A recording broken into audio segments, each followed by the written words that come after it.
What's up, Navigating Academia family? This is Dr. J. Phoenix Singh, your personal academic mentor, coming at you to be able to provide you with a little bit of guidance on the number one topic, which has been most requested by you guys, my viewers, over the past 3 years. If you can believe it, the channel is 3 years old now, which absolutely blows my mind. Thank you to each and every one of you for being part of the journey. So what is the number one most commonly requested topic that you guys have sent me? It is how to deal with academic quote-unquote haters.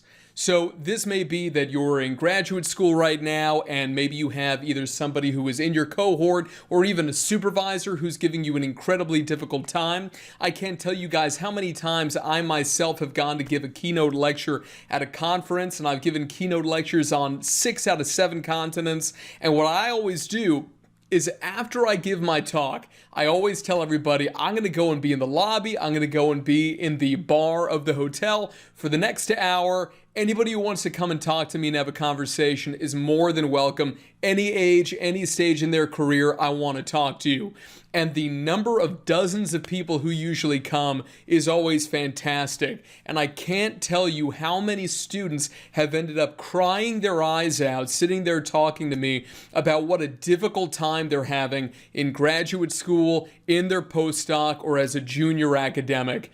And one of the reasons this happens is because when we're that young, and so traditionally when we're going to grad school, probably about 21 or 22, if you're going directly after undergrad, especially in North America. Obviously, we've got some non-traditional students, a little bit older sometimes. You could be in your 40s or 50s and end up going and getting a master's or going and getting a doctorate. If that's happened, you've built up a little bit of resilience. Life has probably kicked you in the teeth a few times. If you're coming straight out of undergraduate, though, likely what's going on is that you have put people on a huge pedestal. I say that because I did it myself, all right? And I always share things with you guys from my own past.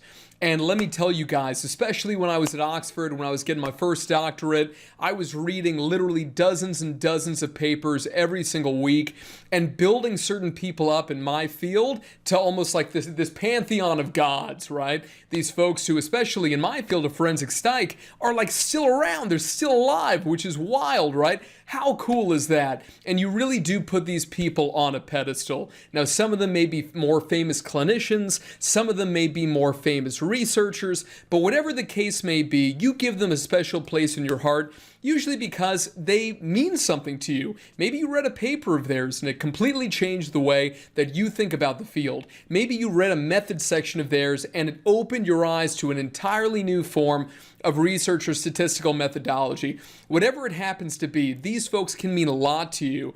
And these folks don't just have to be folks who are kind of old guard, who are in their 60s and 70s, 80s, even their 90s sometimes. These can be folks who are only a little bit older than you. And so with all of these things combined, when individuals who you have placed kind of on that pedestal give you a really hard time or start to be very rude to you, this can be really disheartening, and it can significantly impact both your self-esteem as well as your self-efficacy. And remember, the difference there is that self-efficacy is your belief in your capability to be able to get something done. I can't tell you guys how many of you have written to me and told me about a situation like this. I can tell you guys, I still remember I was in my mid-20s. I was 2 or 3 years out of getting my first doctorate, and I went to this conference, and this guy, I still remember, he was a big name in the field, thought he was doing me a big favor by sitting me down, and he said, you know, people are talking about you, and I just thought that you should know because, you know, I'm your friend. And there's a word for this in English which is called being officious. It's my favorite word in all of English, and being officious means offering advice where none was sought. And sometimes individuals who are older academics love being officious to younger academics. And this guy sat down, I'll never forget, and he told me 2 things. He said, number one, there are people who have been in the field longer than you who are trying to get the same opportunities that you're going after, different kinds of grants, different kinds of awards, trying to publish in these bigger journals. And he tried to explain to me in almost a fatherly or uncle type sense that they've been around for longer, and because of that, I should sit on the sidelines and wait my turn before going after the same opportunities. The second thing that he did was he took a coaster, and I kept this coaster for years to be able to light a fire under my own butt. And on this coaster, he said, I'm going to write the number one key for you personally, for this guy, right? For you personally to be able to get further in your career. And do you want to know what he wrote on that coaster? He wrote the words, shut the F up. Except he didn't use the letter, he used the entire curse word.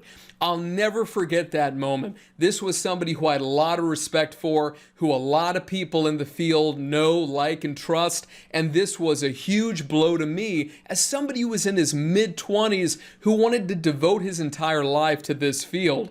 And it really opened my eyes to the social politicking that takes place in academia. Now, if you've been in academia a while, you obviously know exactly what I'm talking about.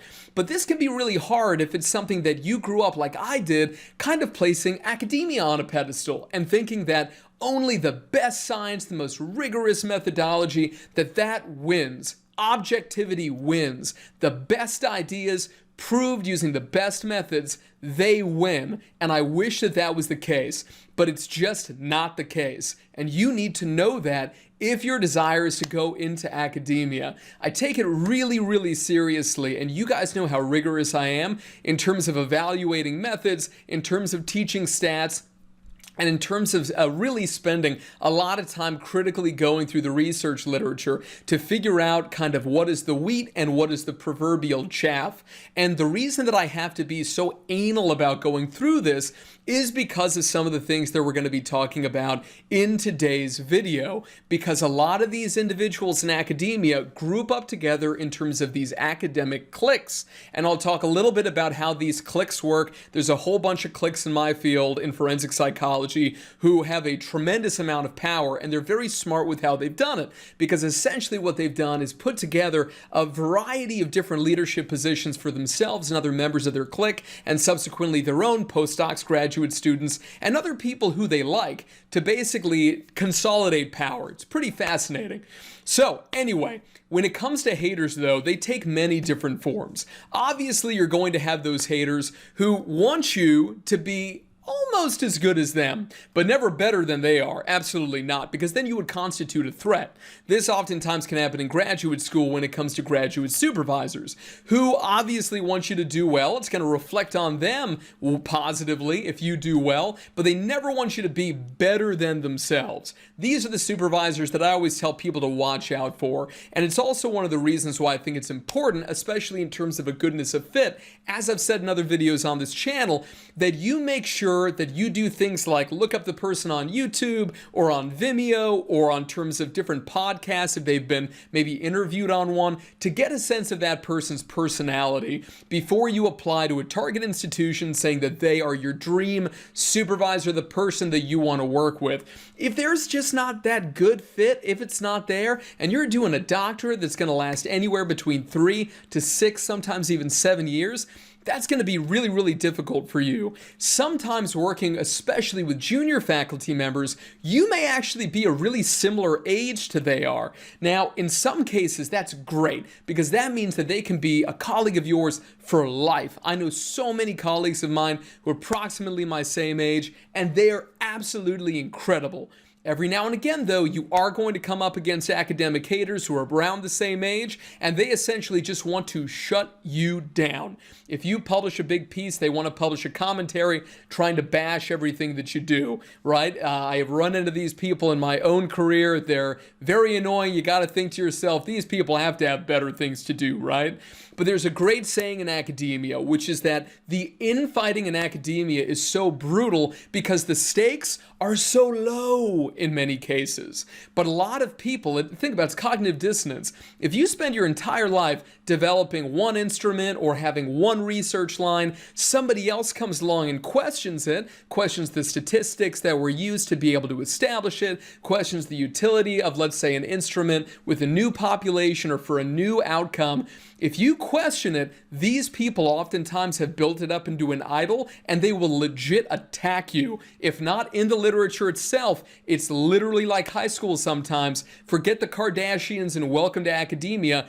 People do go after you behind the scenes. I have had people talk about me, for example, when I started a for-profit company many years ago.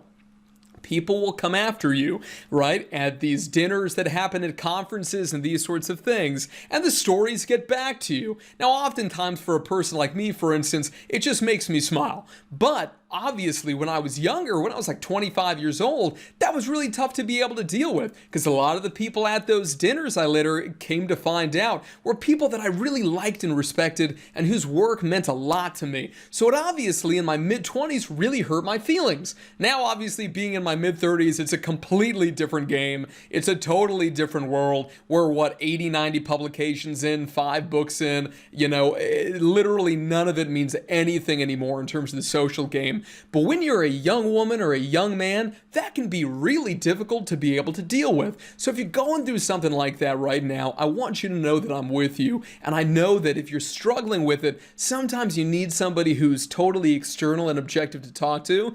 So you can always book a session with me and we can just talk about what you're going through right now. I have several mentees right now who I do that with, who are going through just absolute hell. And so I'm so sorry if you're going through something like that now. Okay.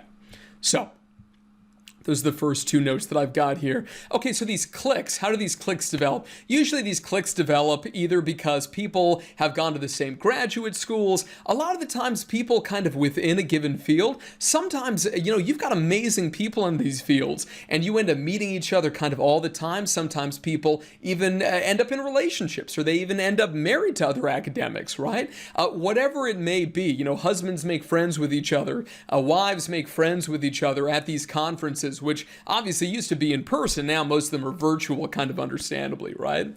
Now it could also be that these individuals went to the same grad school at the same time, so they were in the cohort, and even though they're at different institutions now, they've always stayed in touch with each other, and maybe they're even publishing things together, or maybe they're on similar grants, or even the same grant as co-PIs, co-investigators, consultants. So financially, they're relying upon one another to be able to continue to get funding, or it could be that they had the same graduate school supervisor or the same mentor, even if that mentor was not necessarily in a supervisory role. And so what happens in a lot of fields is that these individuals, as they end up growing together throughout the field as the decades go on, they end up piling on to the exact same editorial boards of niche journals that are within different fields. And so what ends up happening when that occurs is there's this consolidation of power. Other ways that power is consolidated, for example, that I've seen across fields, is that these individuals tend to recommend one another to be preferred reviewers on one another's publications. In other words, they're basically getting around the double-blind peer review system in a way that is kind of very clever if you think about it. And sometimes they're publishing together in a way that does not meet the standards for authorship. However, everybody decides to be part of what I call a syndicate. And there's a kind of syndicate where essentially what happens is that people say, we're going to do 10 papers, you take the lead on this one, you take the lead on this one, you take the lead on this one, and we'll all just be authors kind of on all of them, right? And that will be the deal essentially, right? Now, obviously, it's something that if you're involved in planning the study itself, doing some writing, helping with the analysis or the interpretation of the findings, and you approve the final manuscript, then that would justify co-authorship. What I'm talking about is the case where really very few of those criteria are met, but people's names are still placed on the manuscript. Oftentimes it's what's called a minor author, which usually means you're not the first author and you're not the senior author on the manuscript itself. Now, obviously, as these guys these cliques, they get larger and larger over time, they literally start having all these little minions, right? And these either come in the form of their own grad students or their own postdoctoral fellows, who they really only train to be able to believe exactly what they believe. And they will not even fathom to teach any alternative approaches. For example, I recall that there was one particular case up in Canada where there was a really famous group. They came to another famous group and they offered to give a free workshop on something, which was very, very generous. But the latter group said to the former, absolutely not. I don't want my students to know anything about that competing method, and they shut them down, right? Obviously, university should be a place where ideas are free flowing and people can have the opportunity to make make up their minds for themselves. In particular, doctoral programs, in my opinion, one of the keys is for it to make you a conscientious consumer of peer-reviewed research. So the fact that in some cases that doesn't happen is like a travesty. That's like really, really bad in my opinion, right? So this is one way that they kind of get like a legion or whatever of people following them and believing that their approaches to a given field is correct. The other way that this happens essentially is that you've got folks who essentially also want to get in good with this group. It's like in high school or middle school. They want to be one of the cool kids. And so they will literally surrender. They will kowtow, right, to the approaches that the members of the clique take. And they will still, even in their 40s and 50s, say that these are the most important people of all time. We got to take their approaches, so on and so forth. It is wild that academia works like this, but it's an absolute truth. I want you to think about it almost like running a marathon or like being in the Tour de France, this concept of drafting. And I don't mean drafting a paper. What I mean is, let's say that you're running a marathon as part of a team. The person who's in front is taking all the wind resistance. But if you just get in line behind them, you don't have as much of that wind resistance hitting you. So it's kind of an easier run, or it's an easier kind of race if you're doing something like the Tour de France. And so because of this, you can think about some of these thought leaders in the field as being like the individual who's taking the brunt of kind of the force here. But they also get most of the benefits as well, including a significantly higher proportion of the praise. And when that happens, people like to line up behind them because it's a lot easier to be able to use the same methodology. Maybe all they're doing is cross-validating the work in different countries, with different populations, with different instruments, whatever it happens to be, that these primary individuals in the clique have actually kind of put together, okay? So I've made other videos. There's a video that I recommend that you watch that's called Academia is a Blood Sport, which I genuinely believe that it is.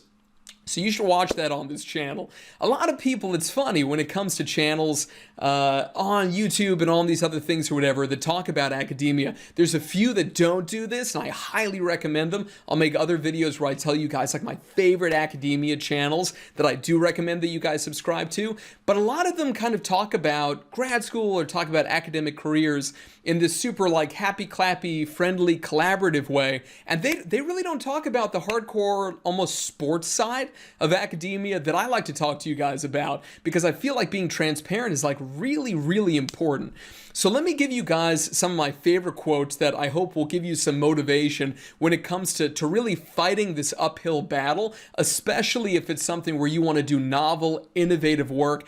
Be a thought leader yourself and not be told to sit down and shut the F up like I was, right? And I'm glad that I didn't. It did result in me ending up having to solo publish significantly more work, get grant money myself to be able to run my own studies and build my own teams. But that ended up being a tremendous experience for me and something that I don't regret at all. So let me go ahead and read some of these quotes to you, right? So the first one is from Nicholas Klein. This is a quote that's often misattributed to Gandhi, who's got phenomenal quotes himself. So Klein said these things: "This is the order that I find that all new ideas come in. If you really want to succeed in a field, especially academia, this is what's going to happen, okay? So first," and this is the quote, "first they ignore you."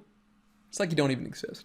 First they ignore you, okay? Then they laugh at you, especially if you're younger or you're trying to do something really new, or maybe you only have 2 or 3 publications and you're going up, you're like David versus Goliath, you're going up against, a very well-established clique or a very well-established scholar and saying, I just don't agree with this, and this is the reason I don't agree with it.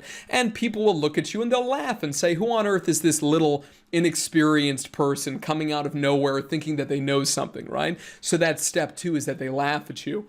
Step number 3 is they fight you. This is when you actually start getting good. When you start getting this kind of severe resistance, the likelihood is high that you're actually onto something and that you should keep going. I do have another video on the channel that I want you to watch, which is a response to a viewer comment on what I think about publishing controversial findings, because I very very specific views on that. I actually think that most of the time, people who want to publish controversial things, it's not because there's a good reason to. It's actually more of like a sensation-seeking thing, or people wanting to rile others in the field up instead of having done a sufficient amount of research to find genuine holes in a field. So please watch that video if you're watching this one and thinking that I'm making this video just to say like, yeah, stick it to the man, stick it to him, right? Because that is not what I'm saying here, okay? I'm talking about good, genuine, well thought out science and well thought out reasoning as to why things in your field may not necessarily be all that they could be. And you can help push the field forward in a positive way, in a way that is devoid of ego and rather is you being the vessel of knowledge. Okay, because really losing yourself in service to others is the most important thing here. So when people start to try to fight you and start to try to like publish things specifically attacking your views, using your name and so forth, never forget that if they cite you though, you get a citation, can help your H index or your bibliometrics out, get a higher I-10 index probably, right, because of it. So hey, good parts to people hating you sometimes, right? But they fight you. And so you've been ignored, you've been laughed at, you've been fought. And then stage number 4 is then you win, okay? I have experienced this in my own career. It's so funny because then after your work kind of gets established as a gold standard in some way, people want to be your friend, people want to co-author with you, people want to put you on grants with them, and so forth. There's this complete 180 that occurs. Still, you're going to have people who are haters. They're always going to be haters, okay? Especially if you're really good. So many people come to the channel, guys, and what they tell me is that all they want in academia is to kind of prove themselves to other academics that they respect, to other people in the field whose work has meant something to them. But I'm going to tell you that the likelihood that if you devote your whole career to only pleasing these other people in your field, that's not a good spend of your career. I'm sorry to break it to you. That is not a good spend of your career. In my field, for example, there's maybe 1,500 people in the leading American association for my field.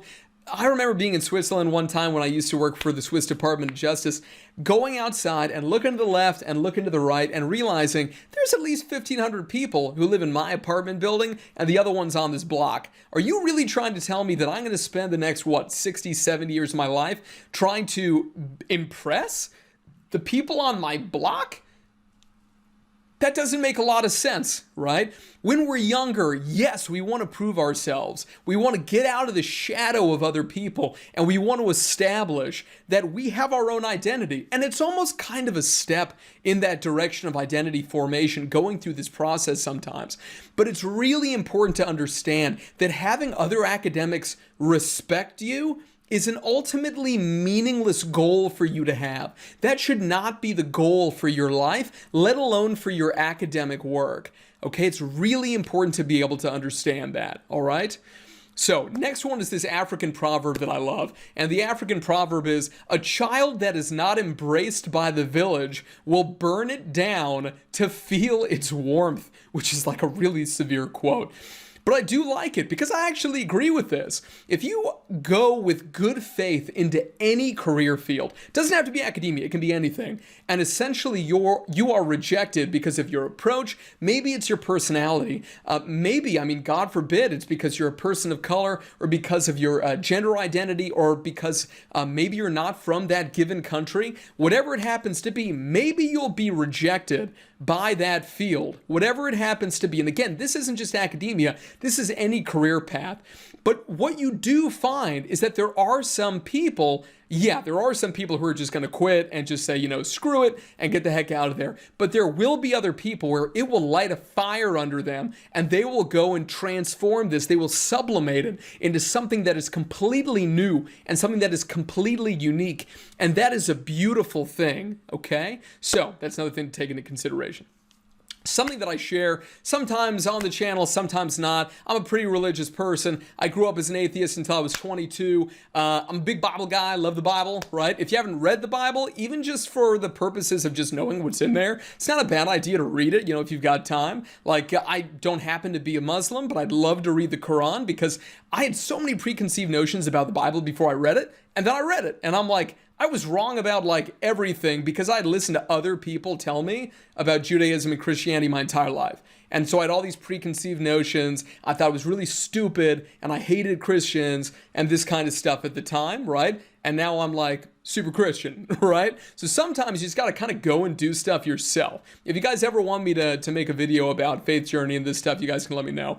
But anyway, in the Bible, in Genesis, it's the first book of the Bible, right? There's this covenant that's made between God and this dude, and the dude's name is Abraham, right? And he's a good dude. And so God says, you know what? I'm going to make like this deal with you. And he calls it a covenant. I'm going to make this covenant with you. And in the covenant, this is the verse. It's Genesis 12. It's, I will bless those who bless you, and whoever curses you, I will curse, right? In other words, the thing I love about that is it doesn't say, if you curse someone, I'm going to curse them.